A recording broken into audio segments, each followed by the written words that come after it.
Assalamualaikum, Assalamualaikum warahmatullahi wabarakatuh, teman-teman semua. Selamat eh, malam kalau saya typing recordnya sekarang. Mungkin yang akan saya bawakan dan juga ini adalah membaca indikator makroekonomi global. Tujuannya untuk apa? Terutama motif saya membuat ini adalah untuk eh, ini sih, untuk mana ada isu-isu ancaman resesi terhadap ekonomi, terutama ekonomi global dan juga ekonomi negara Indonesia. Mungkin saya ingin tertarik untuk membahas indikator-indikator makroekonomi. Jadi kita bisa melihat nih situasi kondisi saat ini, terutama untuk negara kita itu posisinya seperti apa. Oke, nah yang pertama, indikator makroekonomi yang pertama yaitu adalah interest rate atau suku bunga acuan. Kalau di sini kita ada Bank Bank Indonesia yang mengaturnya. Ya, ini Bank Indonesia 7 days reverse repo rate itu BI suku bunga acuan. Dan juga kalau di Amerika itu ada namanya the Federal Reserve, Bank Sentralnya Amerika Amerika Serikat. Jadi yang mengatur suku bunga acuan ini adalah bank sentral di negara masing-masing. Kalau di Indonesia ada Bank Indonesia 7DRR, kalau di Amerika ada The Fed karena kita acuannya lebih banyak ke Amerika ya. Jadi segala hal yang berkenaan dengan Amerika juga sangat berdampak besar juga terhadap perekonomian kita secara nasional dan juga global. Kalau kita bisa lihat di sini untuk tren dari BI 7 Days Reverse Repo Rate ini atau suku bunga acuan Indonesia saat ini berada di angka 4,75% di bulan Oktober. Kalau kita melihat dari historical datanya, series datanya dari bulan Januari sampai dengan bulan Juli, itu trennya flat, tidak ada kenaikan dan juga tidak ada penurunan untuk bersifatnya flat, tetap di angka 3,5 tujuh selama 7 bulan, baru di bulan Agustus mengalami kenaikan sampai dengan bulan Oktober yang sebelumnya kalau di bulan September itu 4,25%, di Oktober naik menjadi 4,75% yang berarti naik sebesar 50 basis poin. Selanjutnya kalau untuk the Fed, ini saya ini dulu, saya kecilin dulu ya layar saya. Nah untuk kalau untuk the Fed ini per September ya, kalau untuk Oktober saya belum dapat datanya, tapi kalau untuk the Fed di bulan September itu suku bunga acuannya itu berada di angka 3,25%. Nah, sebelumnya di bulan Juli itu 2,50%, di bulan Juni 1,5% dan selanjutnya. Jadi kalau kita melihat juga trennya karena Bank Indonesia itu mengikuti tren dari kenaikan The Fed. Kalau kita melihat nih di sini, kalau jelasnya di sini itu The Fed dari bulan Januari sampai bulan Mei itu berada di angka 0% gitu. Jadi baru naik di angka 1% di bulan Mei. Dari bulan Mei sampai bulan September itu naik terus tuh sampai sebesar 220 basis point. Itu lumayan agresif, lumayan ekspansif juga untuk Bank Sentral Amerika. Untuk motivasinya apa sih untuk menaikkan suku bunga acuan ini, nanti bakal kita bahas secara detail sedikit ya. Saya kasih gambaran aja dulu kondisinya bagaimana. Lanjut. Nah, di sini ada inflasi, data-data inflasi yang ada di Indonesia dan juga data inflasi yang ada di Amerika Serikat. Kalau data inflasi Indonesia ini berdasarkan dari Bank Indonesia juga ya. Uh, Inflasi real di Indonesia itu di kisaran angka 5,71%. Ini di grafik belum ada di bulan bulan Oktober ya. Jadi aku baru tulis saja di sini, belum aku masukin ke grafik. Jadi uh, di grafik masih hingga bulan September, belum di-update. Uh, Trennya masih naik dari imbas banyak ya, dari kenaikan harga BBM, kenaikan yang akan mengakibatkan kenaikan harga makanan, barang dan juga jasa yang lain-lain itu juga yang menyebabkan angka inflasi ini terus naik, walaupun naiknya secara tipis ya. Tapi untuk di bulan Oktober ini lumayan baik ya, dari sebelumnya 5,90%, di bulan Oktober itu sedikit turun melandai di angka 5,71%. Ini juga di luar daripada dugaan ekonom yang memproyeksikan bulan depan itu akan terjadi kenaikan daripada angka inflasi sebelumnya, malah menjadi penurunan walaupun penurunan sedikit ya. Ini di luar daripada proyeksi ekonomi juga sih, hasil daripada BPS, Badan Pusat Statistik kemarin.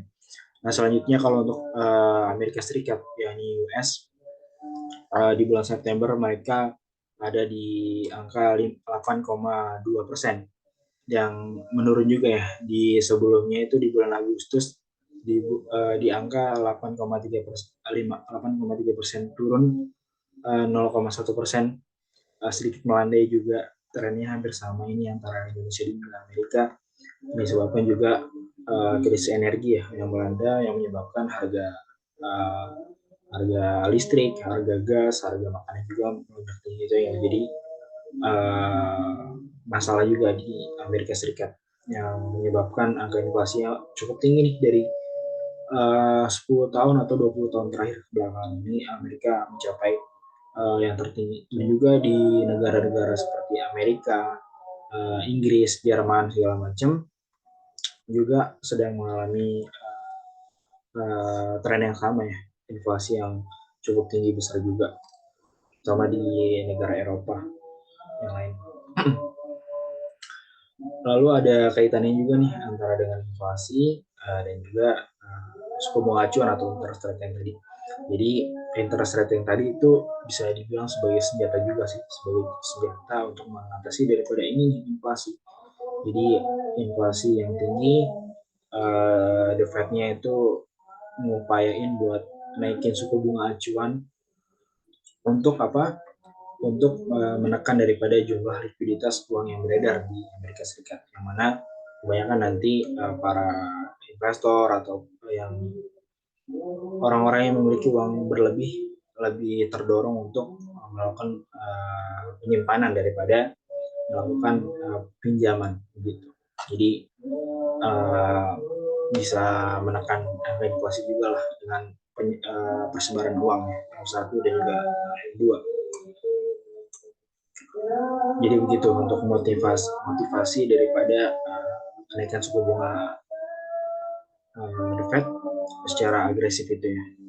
Yang pertama itu untuk mengatasi daripada inflasi yang cukup tinggi sekarang yang berada di Amerika Serikat. Walaupun inflasi di Indonesia juga tergolongnya tinggi karena sudah melewati daripada batas target inflasi, yakni kalau nggak salah di angka 3,5 plus minus 1% ya. Dia udah melebihi satu atau enggak 2% yang udah lebih daripada target inflasi yang ditetapkan oleh Bank Indonesia. Nah ini selanjutnya ada Purchasing Manager Index yang ada di bidang manufaktur. Sebenarnya PMI bukan cuma manufaktur dong ya, ada selain dari non manufaktur juga, tapi yang aku ambil ini cuma manufaktur untuk perbandingan aja sebagai neraca perdagangan yang berada di negara masing-masing.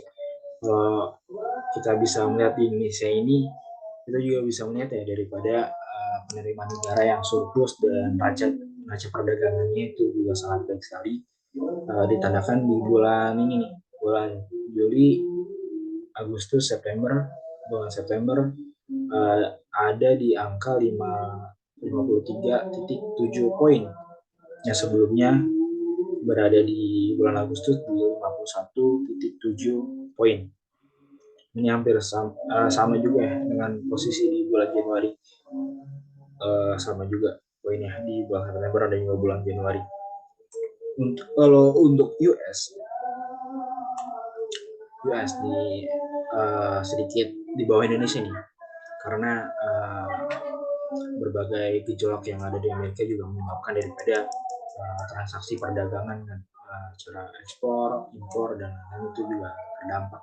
Jadi poinnya tidak cukup baik daripada Indonesia, berada di angka 4,49,9 poin, sedikit lumayan jauh sih dari Indonesia.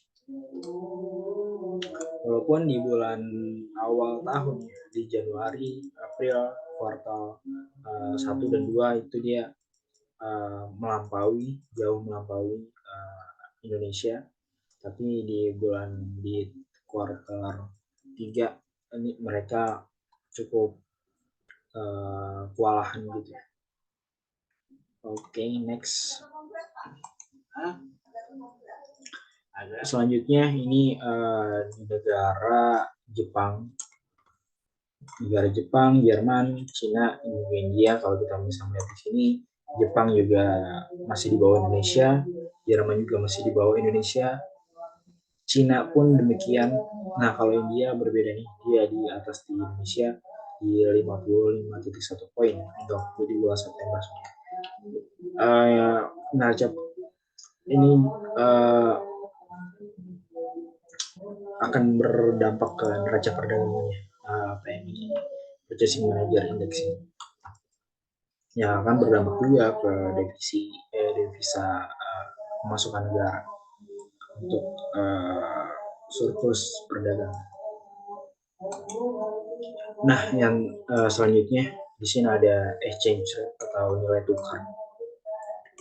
Aku udah merangkum ya nilai tukar, walaupun di tanggal kemarin nih belum update lagi di harganya. Kalau kita melihat dari mata uang US dollar terhadap Indonesian rupiah mengalami penguatan yang cukup drastis. Karena apa?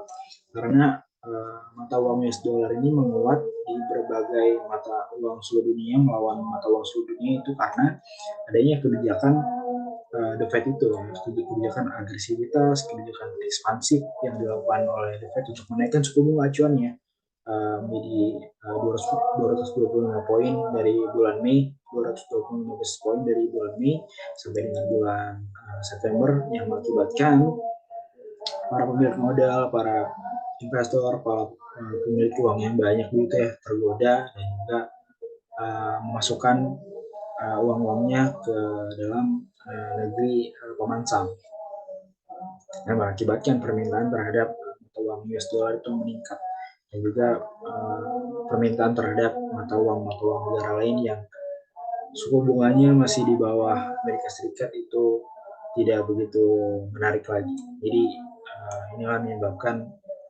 terapresiasinya mata uang US dollar terhadap melawan mata uang di negara, tak terkecuali di Indonesia rupiah, dan juga yuan dan yen. Walaupun berbanding terbalik ya di euro, mata uang euro dan juga mata uang pound sterling, Great Britain pound sterling atau GBP yang mengalami penguatan terhadap US dollar. Itu aku juga kurang tahu kenapa penyebabnya bisa kuat gitu ya. Kalau untuk US terhadap IDR atau Indonesian rupiah yaitu tadi dampaknya. Tapi kalau untuk Chinese yuan dan juga Japanese yen mungkin ini ada masalah internalnya ya. Kalau Chinese yuan masih ada ada bencana COVID nanti nih yang masih belum selesai, dan juga rumitnya dan juga sedikit downnya bisnis properti di negara tersebut, di negara Cina, yang mengakibatkan tersendatnya perekonomian, yang mengakibatkan tahun ini mungkin ya Cina tahun ini ekonominya tidak begitu berjalan dengan mulus. Nah, kalau untuk Japanese yen itu kurang tahu sih untuk internalnya bagaimana ya. Mungkin ada masalah di internal negaranya atau apa yang menyebabkan daripada yen terus-menerus turun nilainya terhadap melemah begitu terhadap US dollar.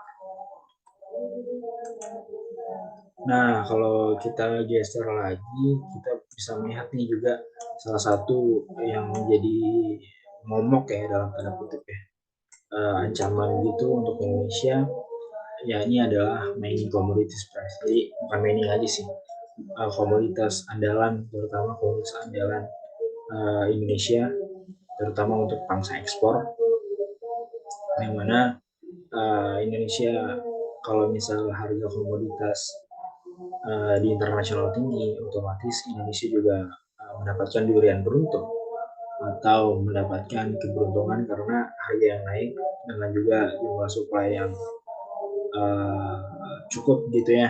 Jadi bisa meningkatkan devisa dengan daripada pajak keluar ekspor komoditas andalan. Tapi untuk kenaikan ini juga jangan lupa ini kenaikan ini juga bersifat sementara, tidak selama-lamanya akan all time high.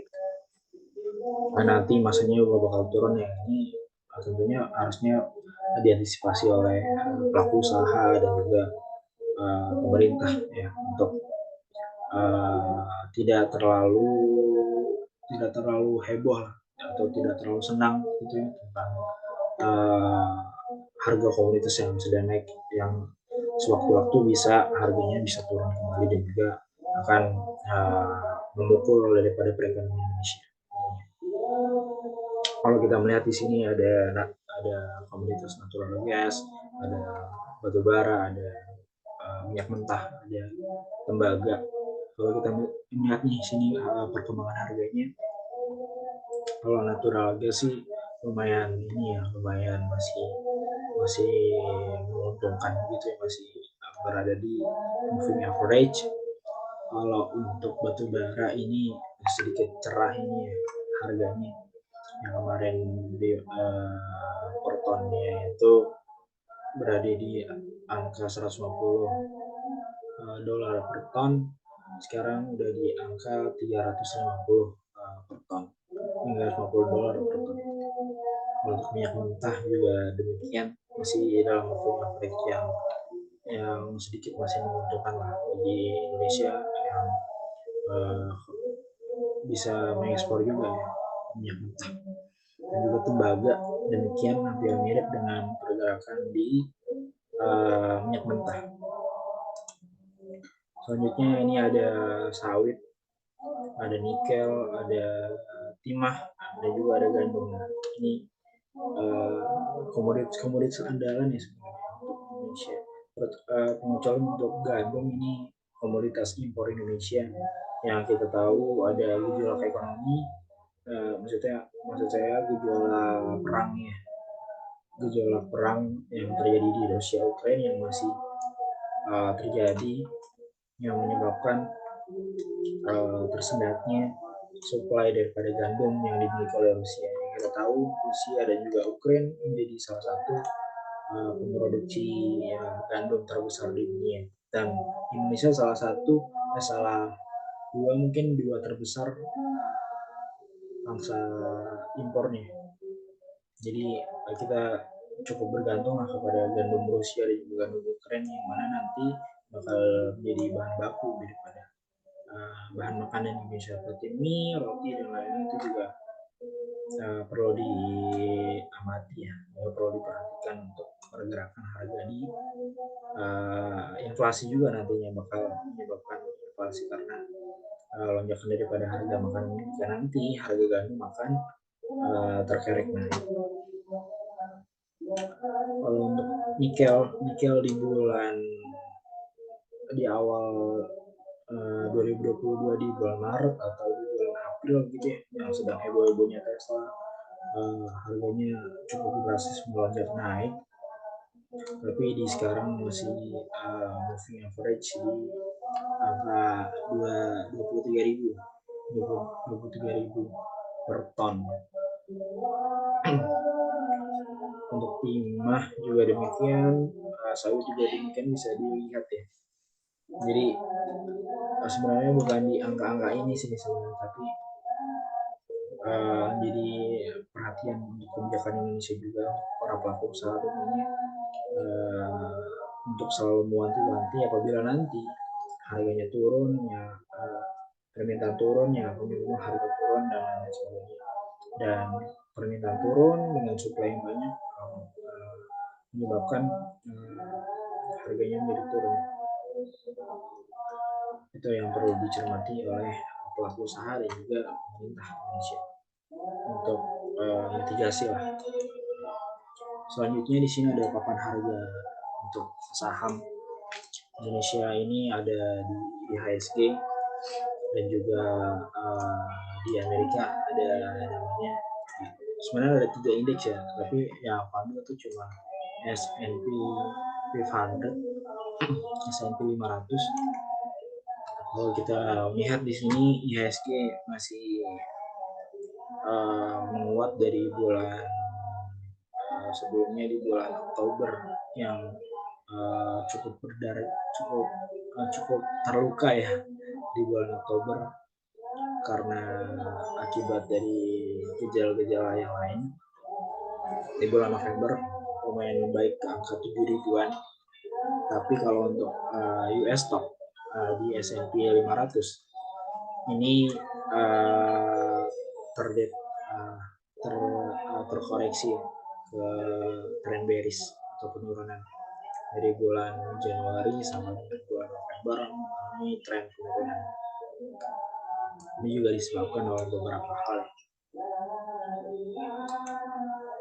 Nah, kalau untuk kita melihat di instrumen yang lain, obligasi juga. Nah, obligasi ini rada beda nih karena adanya kebijakan suku bunga yang dilakukan penaikan suku bunga oleh mayoritas suku bank sentral di berbagai negara ya, terutama yang dipicu oleh Amerika Serikat yang mengakibatkan daripada naiknya harga obligasi di berbagai negara, terutama di Indonesia dan juga Amerika. Aku lihat juga Indonesia di obligasi tahunan di 10 tahun, jangka 5 tahun, jangka 3 tahun, dan juga jangka 1 tahun itu naik semua karena orang pemilik modal atau investor gitu ya tertarik untuk menaruhkan dananya di obligasi karena adanya kebijakan agresivitas suku bunga yang dilakukan oleh The Fed.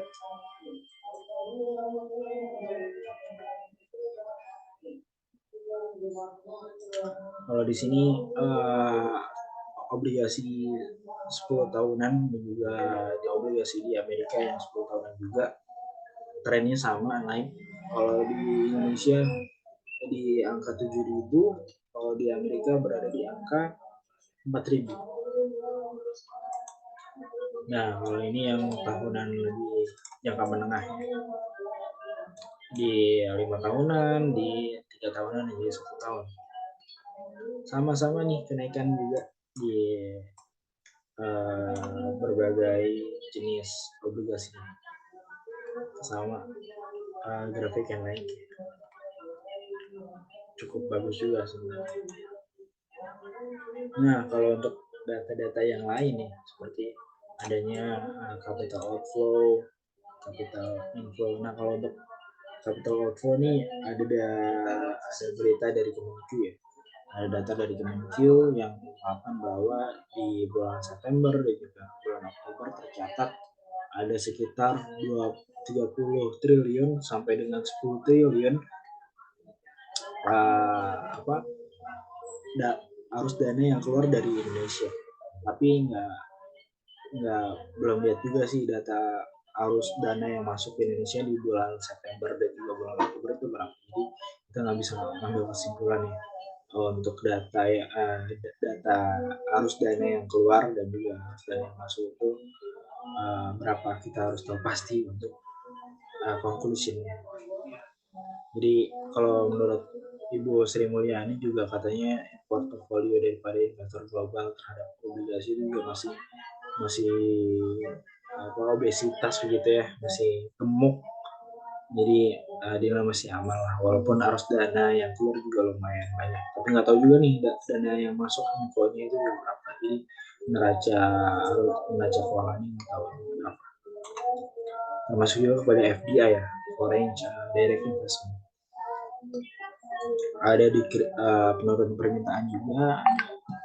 Nah, untuk kabar baik nih untuk PDB atau produk domestik bruto atau gross domestic productnya Indonesia dari berturut-turut ya, dari bulan apa, dari tahun 2022 lah itu surplus tuh ditopang dengan terutama kinerja ekspor yang surplus dan juga adanya konsumsi dalam negeri yang kuat gitu ya. Jadi tidak begitu mengandalkan luar.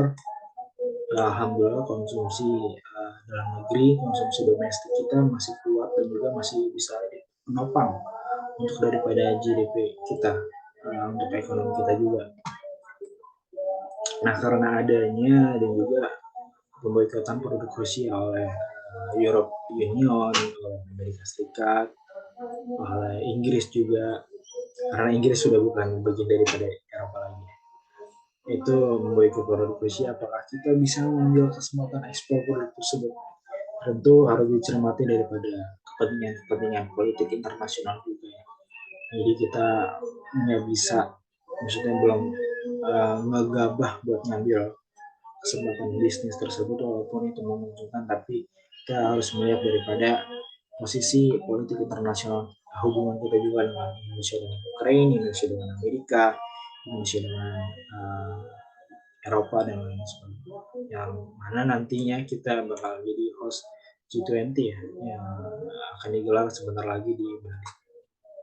Ya, berkenaan juga dengan data pertumbuhan kredit dan juga DPK atau dana pihak ketiga perbankan dalam negeri, ini juga akan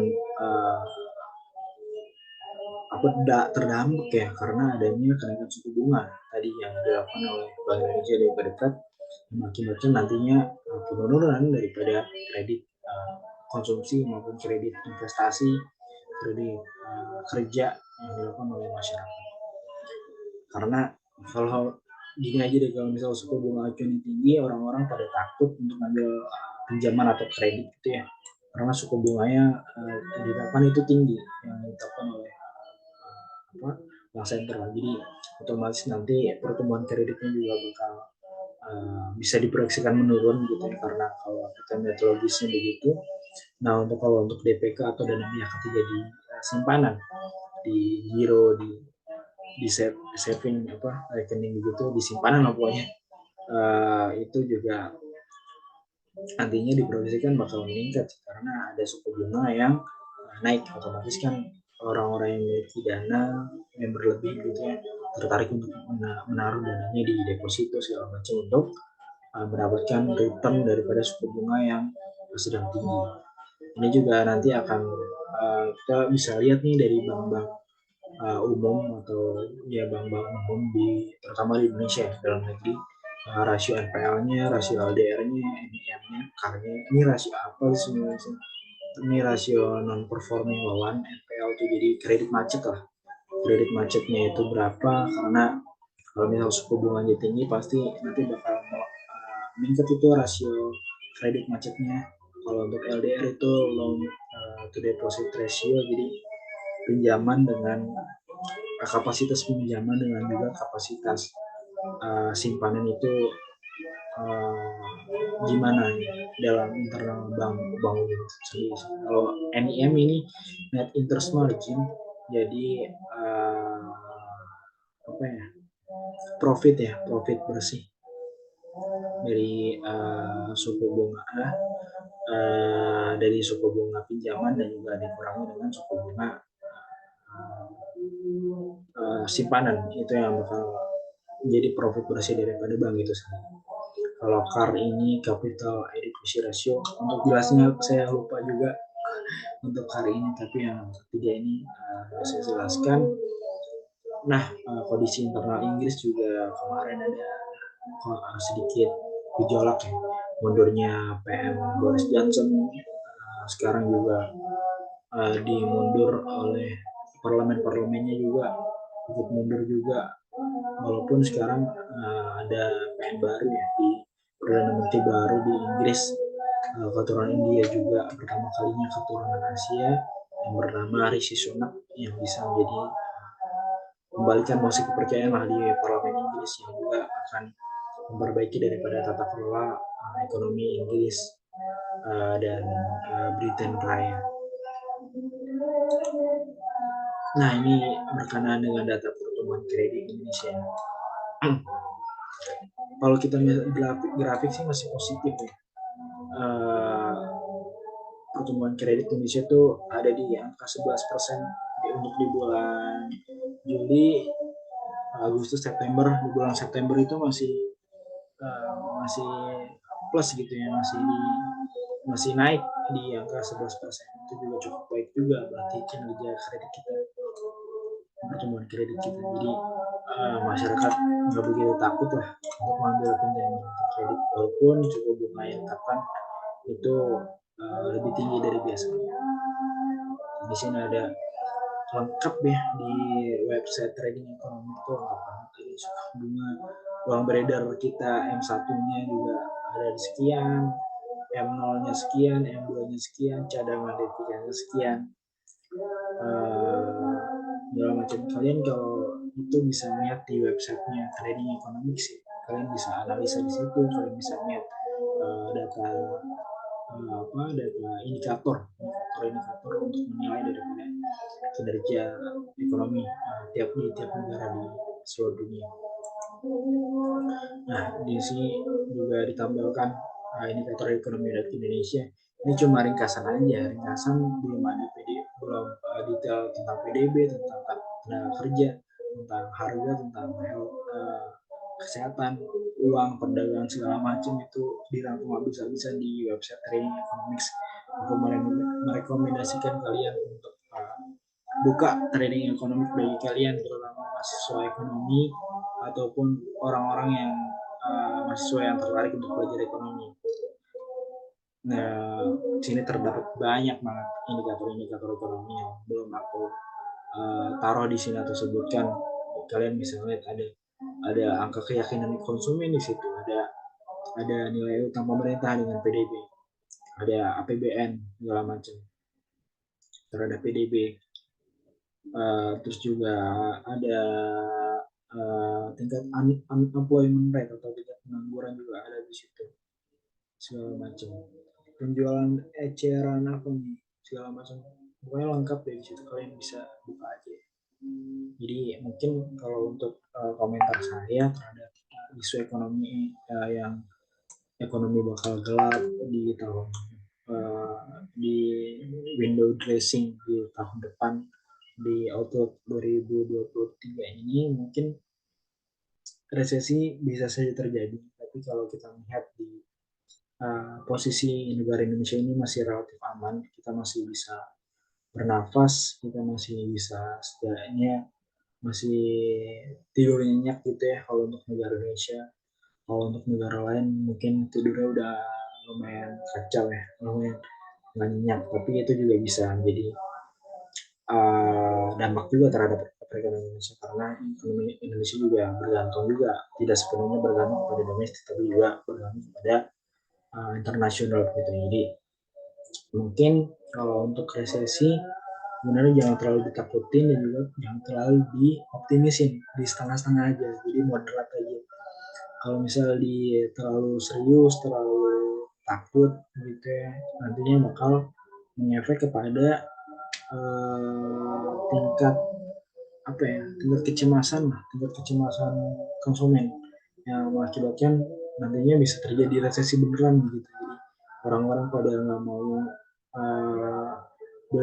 daya belinya kurang, maksudnya nggak mau beli barang dan jasa segala macam karena untuk menghemat, yang nantinya bakal diproyeksi ada resesi, nantinya bakal konsumsinya menurun dan sisinya bakal beneran menurun beneran gitu, jadi bakal resesi. Sebenarnya untuk resesi itu syaratnya kan harus 2 tahun atau 2 semester ya, 2 semester kalau misalnya 2 semester itu turun secara beruntun. Kalau kita melihat di Indonesia ini 2 semester ini membaik begitu ya, baik pulih, jadi insya Allah kita aman lah dari resesi. Jadi jangan terlalu optimis juga sebenarnya. Kalau kita terlalu optimis, kita menganggap kita aman gitu ya,